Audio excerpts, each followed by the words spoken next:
दोस्तों एक टीचर ने पूछा, बच्चों बताओ 1 किलो लोहा भारी है या 1 किलो कपास। तभी पिंटू बोला, सर लोहा भारी है। टीचर बोले, जब दोनों वस्तुओं का वजन 1 किलो है तो लोहा भारी कैसे हुआ। पिंटू बोला, नहीं सर लोहा ही भारी है। टीचर ने कहा, अरे तराजू के एक पलड़े पर 1 किलो लोहा रखो और दूसरे पलड़े पर 1 किलो कपास रखो, दोनों पलड़े एक बराबर समांतर में रहेंगे। पिंटू ने फिर से कहा, नहीं सर लोहा ही भारी है। टीचर ने कहा, अरे गधे दोनों का भार एक बराबर है। तभी पिंटू बोला, ठीक है सर, आप मुझे 1 किलो कपास फेंक कर मारिए और मैं आपको 1 किलो लोहा फेंक कर मारता हूँ, तब आपको समझ आएगा कि कपास और लोहे में भारी कौन सा है।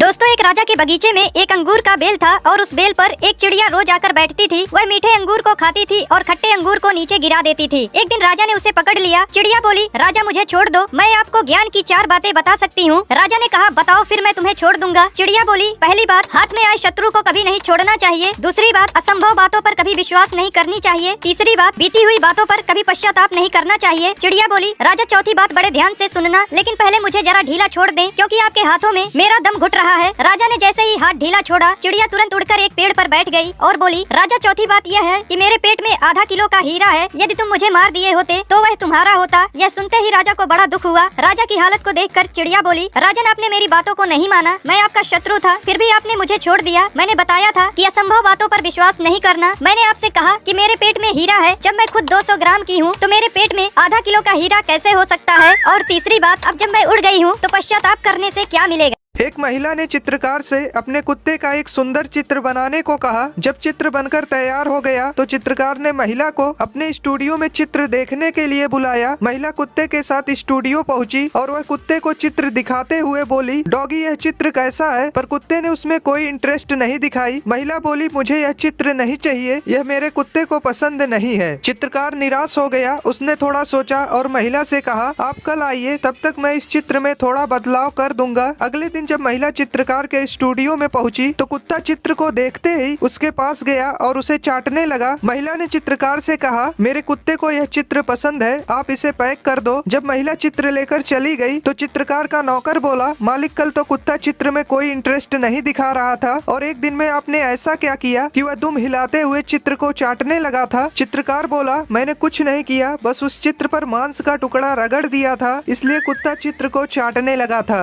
एक शेर था, कभी कभी वह जंगल के इतने जानवरों को मार देता था कि उन्हें खा भी नहीं पाता था। एक दिन सारे जानवर शेर के पास गए। बोले, महाराज आप हम छोटे मोटे जानवरों को बेवजह ही मार डाला करते हैं, इसलिए हम लोगों ने एक उपाय बनाया है। आप अपनी गुफा में रहिए, हम में से रोज एक जानवर आपके पास आपका भोजन बनकर आया करेगा। शेर उनकी बात को मान गया। अब रोज एक जानवर शेर की गुफा में भोजन बनकर जाया करता। एक दिन एक खरगोश की बारी आ गई। वह शेर का भोजन नहीं बनना चाहता था। खरगोश शेर के पास थोड़ा लेट पहुँचा। शेर बोला, कहाँ मर गए थे। खरगोश ने कहा, महाराज इस जंगल में एक और शेर आ गया है जो खुद को इस जंगल का राजा बता रहा है। वह मुझे खाने के फिराक में था, मैं किसी तरह भागकर आपके पास आया हूँ। खरगोश की बातें सुनकर शेर गुस्से में बोला, उसका पता बताओ, मैं उसे अभी मार डालूंगा। खरगोश शेर को एक कुएं के पास ले गया। बोला, महाराज इसी कुएं में वह शेर रहता है। शेर जब उस कुएं में झांक कर देखा तो उसे अपनी परछाई दिखाई दी। उसे लगा कि वास्तव में कुएं के अंदर कोई शेर है। उसने आओ देखा ना ताओ वह शेर को मारने के लिए कुएं में कूद गया और उसी में डूबकर मर गया। दोस्तों एक बार बादलों की हड़ताल हो गई। बादलों ने कहा, अब अगले 10 साल तक पानी नहीं बरसाएंगे। यह बात जब किसानों ने सुनी तो वह बहुत परेशान हो गए कि अब फसल कैसे होंगे जब बारिश ही नहीं होगी। किसानों ने भी अपने हल वगैरह पैक करके रख दिए, लेकिन एक किसान जिसे बाकी किसान पागल समझते थे, वह अपने नियम अनुसार हल चला रहा था। एक दिन कुछ बादल थोड़े नीचे से गुजरे और उस किसान से बोले, क्यों भाई, पानी तो हम बरसाएंगे नहीं, फिर क्यों हल चला रहे हो। किसान बोला, कोई बात नहीं, जब बरसेगा तब बरसेगा, लेकिन मैं हल इसलिए चला रहा हूँ कि मैं 10 साल में कहीं हल चलाना ना भूल जाऊँ। दोस्तों अब बादल भी घबरा गए कि यार कहीं हम भी बरसना ना भूल जाएं, तो वे तुरंत बरसने लगे और उस किसान की मेहनत जीत गई। जिन्होंने सब पैक करके रख दिए थे वे हाथ मलते ही रह गए। दोस्तों कुछ सीखा हो तो सब्सक्राइब। निमुड़ा इधर आ, मैं तेरे को एक चीज दिखाती हूँ, देख। एक बार 2 चोर शहर से चोरी करके जंगल में भाग आते हैं। उनके पीछे पुलिस पड़ी होती है। तो वो 2 दिन तक जंगल में ही छुपे रहते हैं। फिर उनमें से एक बोलता है कि यार मुझे तो बहुत भूख लग रही है। तो दूसरा कहता है कि एक काम करते हैं, हम में से एक यहाँ पैसों की देखभाल करेगा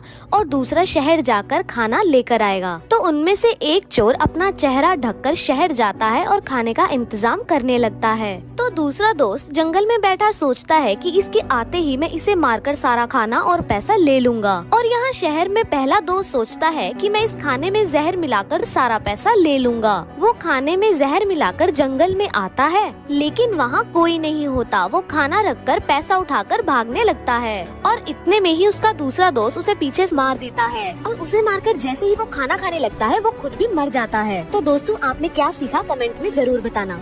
दोस्तों ट्रेन के एक कोच में एक बूढ़ा आदमी बैठा था। तभी उसमें 7-8 लड़के चढ़ गए। लड़के थोड़ा शरारती थे। पहले लड़के ने कहा खाली बैठे हैं, चलो कुछ करते हैं। दूसरे ने कहा ट्रेन की चेन खींचो। तीसरे ने कहा चेन खींचे तो पैसे लगेंगे। चौथा लड़का बोला 100-200 निकालो, सभी दे देंगे, कुछ तो मस्ती करें। सभी ने मिलकर 1100 रुपए इकट्ठा किए। तभी 5वें लड़के ने कहा एक तरीका है, चेन खींचो और इस बुढ़े को फंसा दो, पैसे भी नहीं जाएंगे। बूढ़ा आदमी सारी बातें सुन रहा था। वह बोला हमें क्यों तकलीफ दे रहे हो बेटा, हमने तुम्हारा क्या बिगाड़ा है। लड़के बोले आज तो मजा चखाएंगे तेरे को। बूढ़ा उनके सामने हाथ जोड़ने लगा। इतने में एक लड़के ने चेन खींच दिया। अधिकारी आया तो सभी लड़कों ने बूढ़े को फंसा दिया। अधिकारी बोला आपने चेन खींची है। बूढ़ा सोचा अगर मैंने मना किया तो मेरा मानेगा कौन, ये तो 7-8 है। उसने कहा हाँ साहब मैंने ही चेन खींची है। अधिकारी बोला पर क्यों? बूढ़े ने जवाब दिया साहब इन लड़कों ने मिलकर मेरे 1100 रुपए छीन लिए, इसीलिए मैंने चिंता के मारे चेन खींच दिया। दोस्तों इस कहानी से आपने क्या सीखा हमें कमेंट कर सकते